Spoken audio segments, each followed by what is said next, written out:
Trinidad and Tobago's new government was sworn in this Wednesday following the August 10th elections. Russia has rejected the European Union's announcement of sanctions against Belarus. Protests continued in Palestine this Wednesday to denounce the peace agreement signed between Israel and the United Arab Emirates. From the headquarters of Teleso English in Havana, Cuba, this is From the South, and I'm Katrina Goss.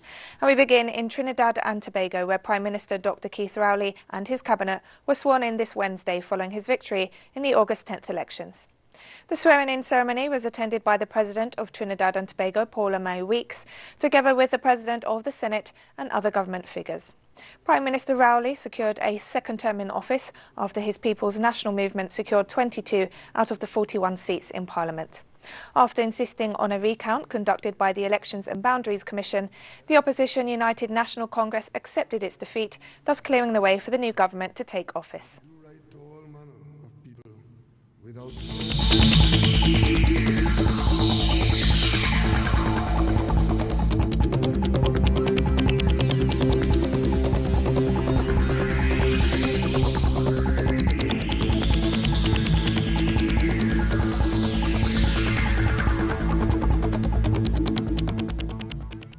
Cuba is set to conclude trials on a COVID-19 vaccine candidate in January 2021.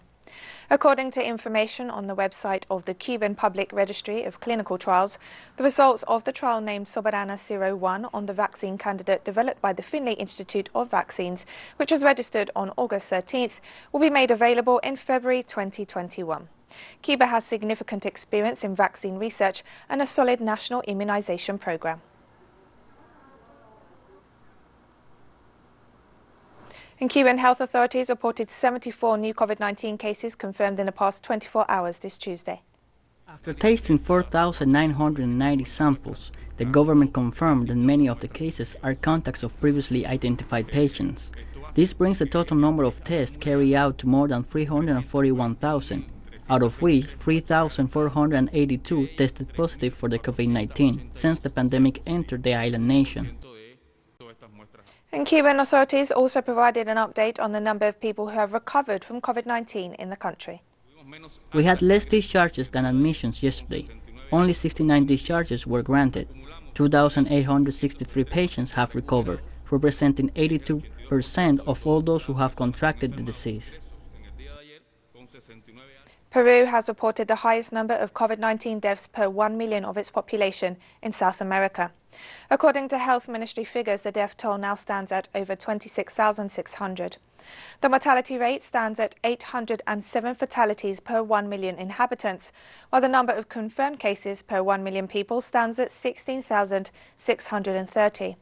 Meanwhile, the Peruvian Medical College has warned of a lack of over 16,000 medical personnel to treat patients, while also urging Peruvian President Martin Vizcarra to comply with employment benefits.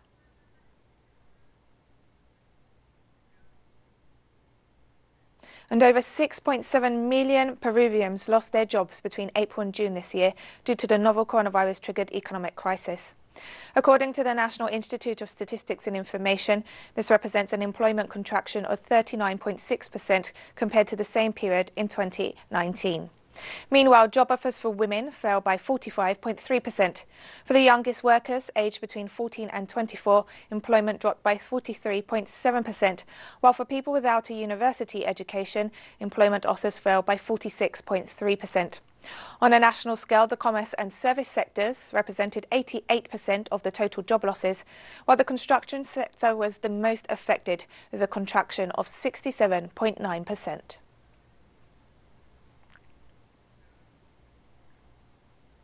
This Wednesday, Bolivians marked 9 months since the Sencata and Sacaba massacres in the wake of the coup undertaken against former President Evo Morales, with no sign of justice for the victims in sight. The repression by police and troops of those protesting against the coup led to the massacre of 37 people, while 500 were wounded. According to the Committee of the Permanent Assembly for Human Rights in the city of El Alto, the Association of Victims of the Sencata massacre will hold a vigil in front of the Ministry of Justice in order to demand the authorities punish those responsible for the slaughter.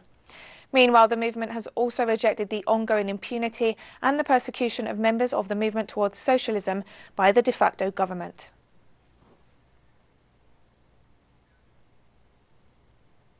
A second massacre in the space of less than 48 hours has occurred in Colombia's southwestern department of Nariño.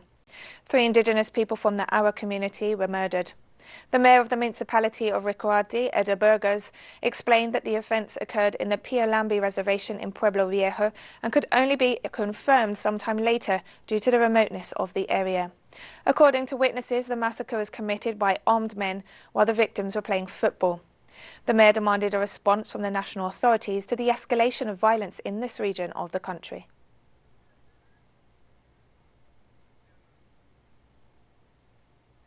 And on Wednesday, the chief peace negotiator from the National Liberation Army of Colombia, Pablo Beltran, noted that the recent massacres in the country are a sign of the reaction from paramilitary groups to the house arrest of former Colombian President Álvaro Uribe. We read it like a message saying anyone who has any kind of affinity with the opposition to the Uribe government will be punished. So it is the most organized communities that have been subject to this persecution of leaders and these collective massacres. Many communities that are being persecuted and massacred tell us, come and help us organize our legitimate defense. How can we not go? Of course, more than attack, it is defense. It is the defense of life and the territories. And the ELN, more than anything else, wants to turn the page of the war. Let's start a process of political solution. Let's take violence out of politics. That power, which is of a violent extreme right, is being weakened. It's being questioned. To the extent that this violent extreme right is questioned, the peace process becomes more alive. The one is correlated to the other. If Uribe gets stronger, the peace process dies. If Uribe gets weaker, the peace process has a chance. And we'll be right back after this short break, so don't go away.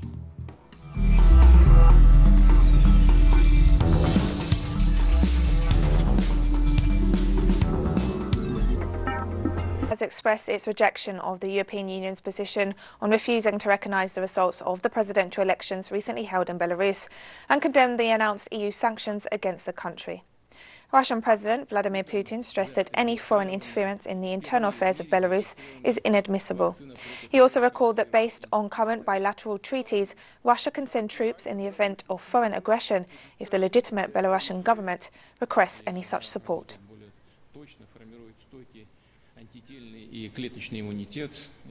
And Russian Foreign Minister Sergei Lavrov has warned of foreign intervention by Western states in Belarus's internal affairs. We are concerned about what is happening in Belarus. We are concerned about the attempt to use the internal situation in order to interfere in these affairs from abroad. Not just to interfere, but to impose on Belarusians those rules that foreign players consider beneficial for themselves. On the occasion of World Humanitarian Day this Wednesday, the French NGO Acted paid tribute to its 6 aid workers killed in Niger on August 9th, while also calling on the international community to include crimes against humanitarian workers on the list of those recognised as crimes against humanity.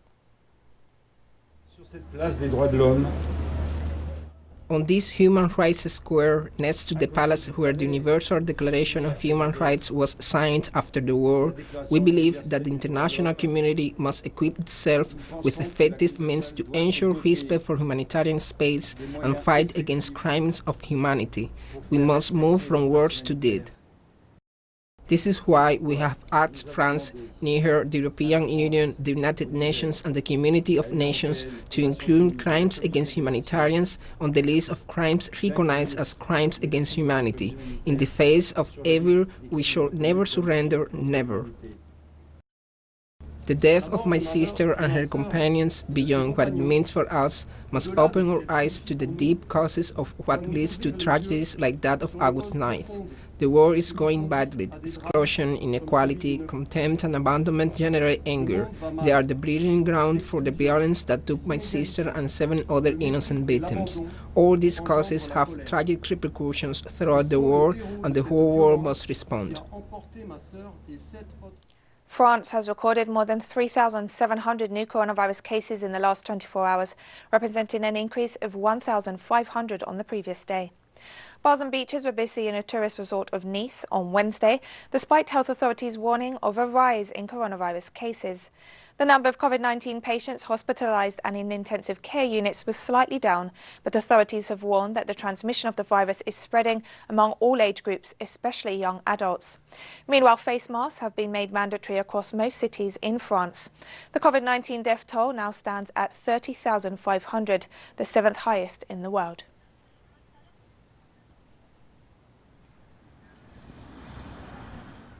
US President Donald Trump has announced that the United States will demand that all United Nations sanctions be reimposed against Iran on Thursday. The move follows the Trump administration's embarrassing defeat in the UN Security Council to extend an arms embargo against Iran. Trump said Secretary of State Mike Pompeo will travel to New York on Thursday to present the US demand to reimpose the sanctions, accusing Iran of significant non-compliance with the 2015 nuclear deal, which the US unilaterally withdrew from in 2018. The Trump administration is calling to reimpose all international sanctions that had been eased under that deal. Meanwhile, several nations have stressed that the US has no grounds to make such demands, as it is no longer a party to the deal. Iran nuclear deal, which was a product of the Obama-Biden foreign policy failure. Iraqi Prime Minister Mustafa al-Kadhimi met with the managing director of the International Monetary Fund in Washington this Wednesday. According to a statement released by the Iraqi Prime Minister's office, al-Kadhimi discussed the possibility of cutting a deal with the IMF to support the Iraqi economy to become less dependent on oil revenues and to rehabilitate other sectors to reduce unemployment in the country. IMF Director Kristalina Georgieva stated that she admired the steps taken by the Iraqi Prime Minister to achieve economic reforms despite the challenges.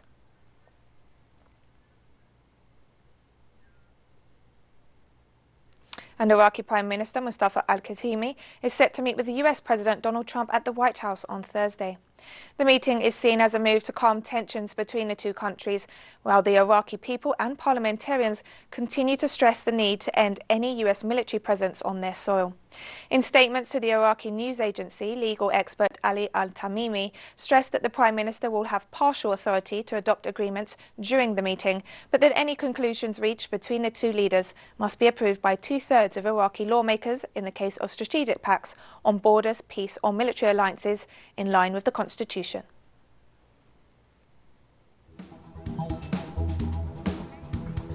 And we have more stories coming up after this final short break, so stay with us.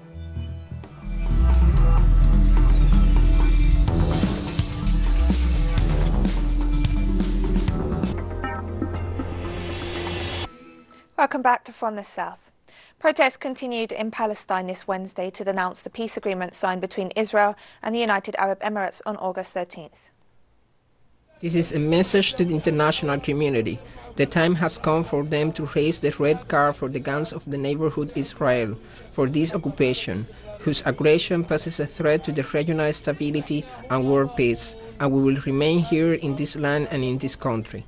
All political forces are under the flag of the Liberation Organization and the Independent Palestinian State, and the resistance in all its forms is open to us. Today we are talking about a popular resistance, but reviewing the rules of engagement with the occupation is a matter of time.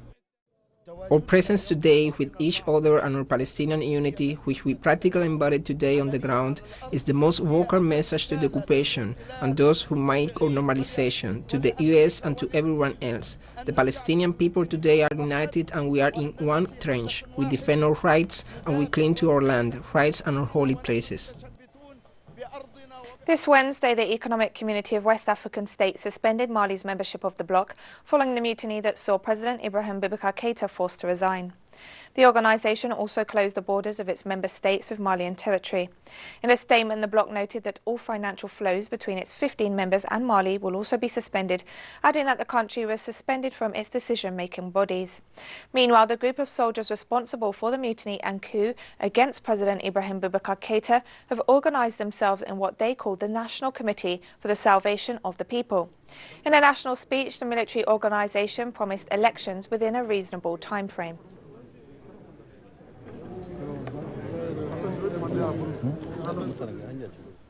And United Nations authorities have called for a negotiated solution and a peaceful resolution to the internal situation in Mali. He reiterates his call for a negotiated solution, peaceful resolution of their differences, and expresses his full support for the African Union, ECOWAS, in their efforts to find a peaceful solution to the current crisis, including through the good offices of his special representative.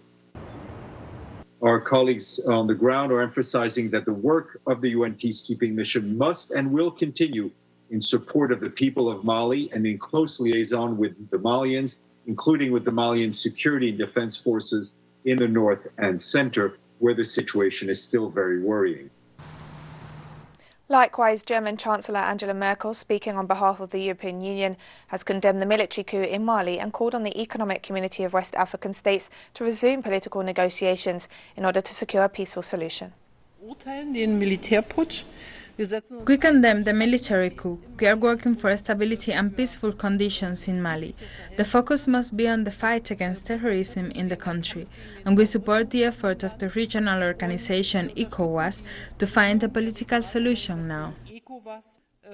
I believe that it is very important that the ECOWAS member states exert all their political influence so that the best possible solution can be found that supports a peaceful situation. In an interview with Telesur, expert on African issues Reinaldo Bolivar noted that military interventions are commonly used to overthrow governments in Mali. The events in Mali show a certain homogeneity regarding the army, which since 2012 has transformed to play a role in the political affairs in Mali. In March 2012, there was also an ousting of President Amadou Touré by a sector of the army that conducted a similar procedure to this. They abducted him. Then he was taken to a military barracks and was forced to resign. Beyond the public reactions, this has been the procedure. And the analyst also noted that Mali has experienced instability since 2012 following the overthrow of President Amadou Touré and the intervention of French troops in the nation. There is a generation in Mali, which is that generation between the age of 60 and 70, and which has been ruling the country practically since 1994, when Alpha Condé was in power. If we analyze them, each belongs to the same political sectors. After the overthrow of President Amadou Touré in 2010, due to a strong campaign that had defeated terrorism in the north of Mali, that had even proclaimed an independent republic, France conducted an intervention. Since then, there has been instability in this African country, located in Western Africa and, by the way, a country that has a lot of wealth but lives in extreme poverty. On Wednesday, the World Health Organization Regional Office for Africa reported more than 26,000 COVID-19 deaths across the continent. The UN Health Agency also said that over 1.1 million COVID-19 cases have now been confirmed in Africa. South Africa is the hardest hit nation, with over 592,000 confirmed cases and more than 12,000 deaths. It's followed by Egypt with more than 96,000 COVID-19 cases and over 5,000 deaths. Nigeria is the third most affected country with nearly 50,000 infections and 1,000 deaths. On a positive note, more than 860,000 patients have recovered from the virus.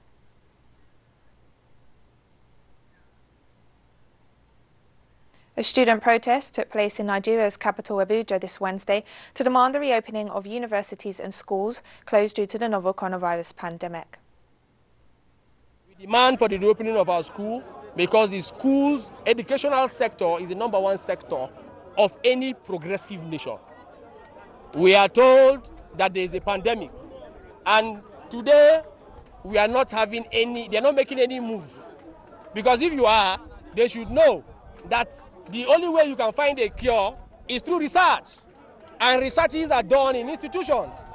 We are losing a lot of things. School fees, house rent. Do you know that postgraduate students pay yearly?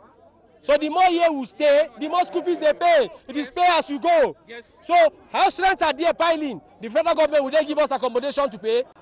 80% of students live off camp. That they open. International flights will be open next week. So what is the difference between, why can't you open school?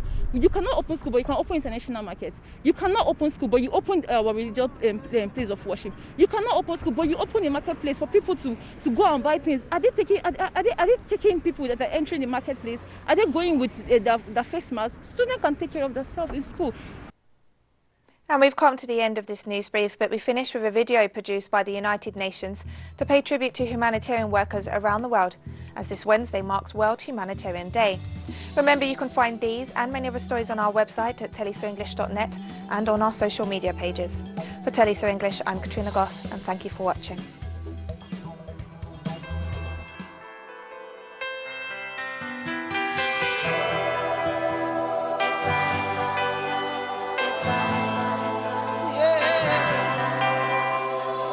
Change the world today. I turn the sky to blue from gray. Take away the hurt I see. Hatred that will live irate. I would never be alone, and we would never do no wrong. Everyone would get along if I could change. Change the fact that life is way too short. If I could change. Not change the way that we just don't love.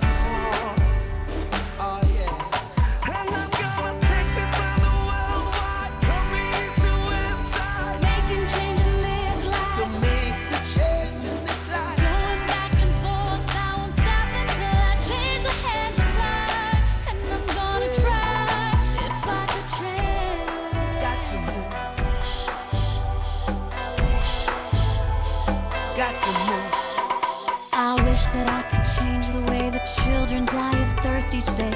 Women's worth is robbed away. People live in fear and pain. Only love can change this place. Hope must fill the human race. We live so beautiful.